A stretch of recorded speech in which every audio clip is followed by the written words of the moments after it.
When you want to address the engineering aspects of robotics, especially when you want to study mechanics, cinematics, movements, trajectories, forces, and the like, I think the first trait to consider is the physical structure of the robot. In this video, I'll tackle briefly two aspects. First, materials, and second, shape. Well, beginning with materials.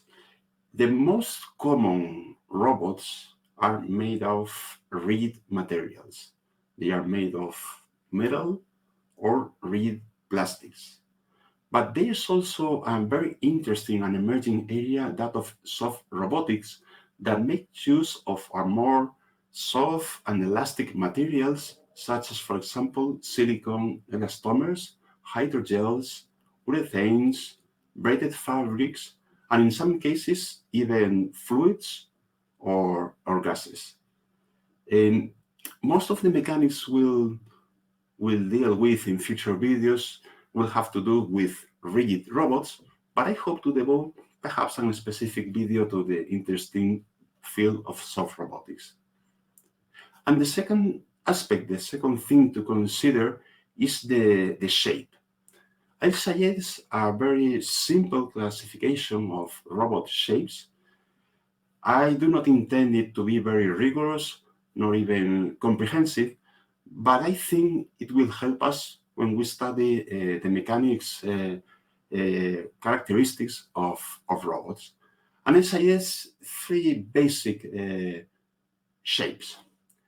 The first type of shape is that what I call link-based. In link-based robots, I assume there is various segments, let's say, long reed segments connected via joints that allow for some kind of relative movements, typically rotation. This shape is adopted by robots like industrial robotic arms, most of humanoid robots, and even some zoomorphic robots, such as, for example, the dog-like robot Spot from Boston Dynamics.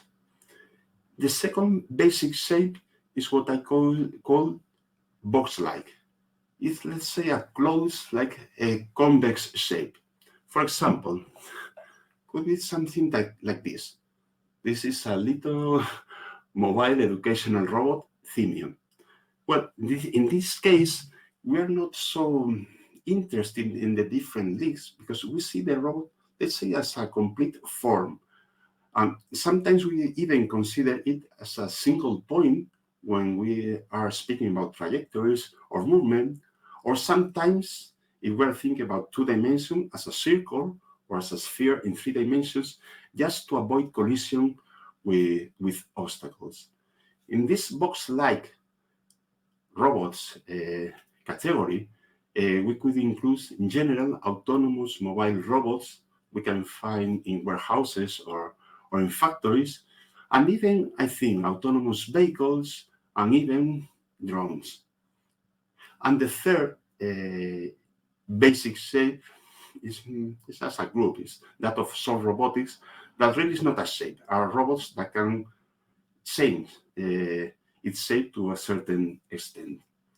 As I said before, we'll usually refer to rigid robots, link-based, or box-like when we study mechanics, cinematics, and dynamics in future videos.